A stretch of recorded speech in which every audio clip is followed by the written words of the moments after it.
The statement that Jeffrey Epstein was the greatest blackmailer, reportedly made by former U.S. Commerce Secretary Wilbur Ross, serves as a succinct yet devastating summary of the late financier's alleged activities. This characterization, attributed to a former high-ranking official within the Trump administration, immediately amplifies the seriousness of the Epstein scandal beyond mere sexual misconduct to one of systemic political and financial leverage. Coming from a figure like Ross, a successful investor who operates within the same rarefied circles as many of Epstein's associates, the comment is taken not as speculation, but as an informed assessment. It suggests a widespread, if unspoken, understanding among the elite that Epstein's true currency was not money alone, but compromising information. Blackmail. The word greatest implies an unmatched, highly effective operation aimed at compromising and controlling the world's most powerful people, ranging from politicians and corporate executives to academics and royalty.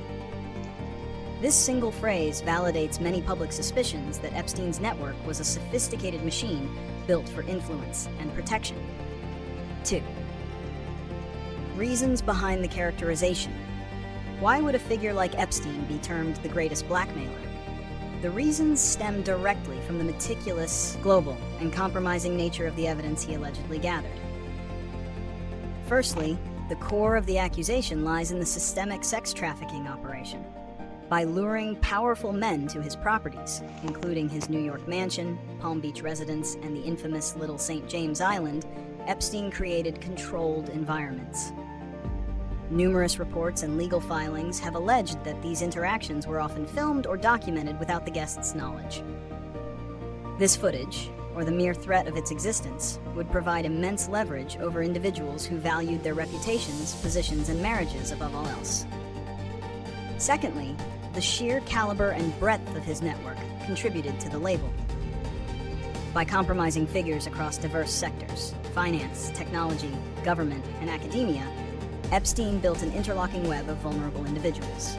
Exerting pressure on one high-profile individual could subsequently influence others they were connected to, creating a cascading effect of control. The goal of this blackmail machine was not just financial gain, but arguably protection and immunity from legal scrutiny, allowing his criminal enterprise to operate with impunity for years. Third, consequences and societal impact. The consequence of a high-profile statement like Ross's is a radical erosion of public trust. When a former cabinet secretary affirms that a sophisticated blackmail operation was run by a key member of the elite, it validates the belief that the powerful operate under a different, compromised set of rules.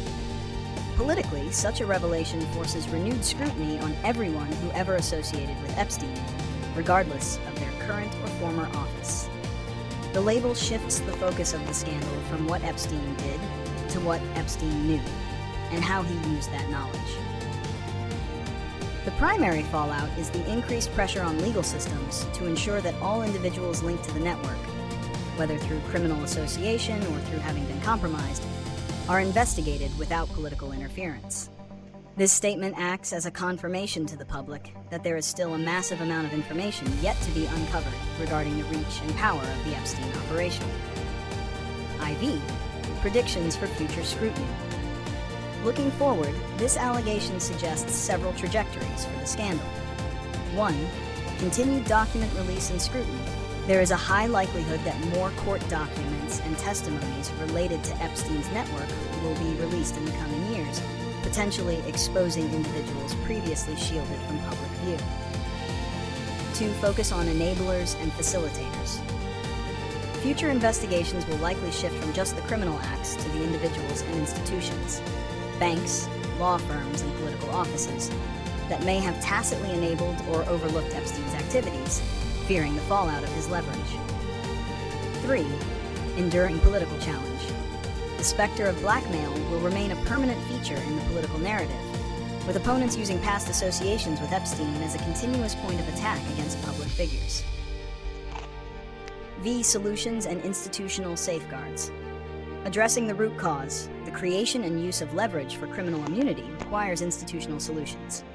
Firstly, there must be increased transparency in political and judicial appointments, ensuring that past relationships with figures like Epstein automatically trigger ethical review.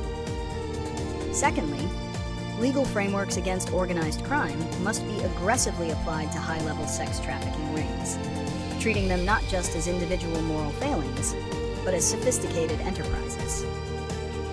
Finally, institutions must strengthen whistleblower protections and resource law enforcement agencies tasked with investigating complex financial and trafficking schemes involving powerful elites, ensuring that the influence of wealth cannot purchase silence or protection. This is essential to prevent such leverage machines from ever operating.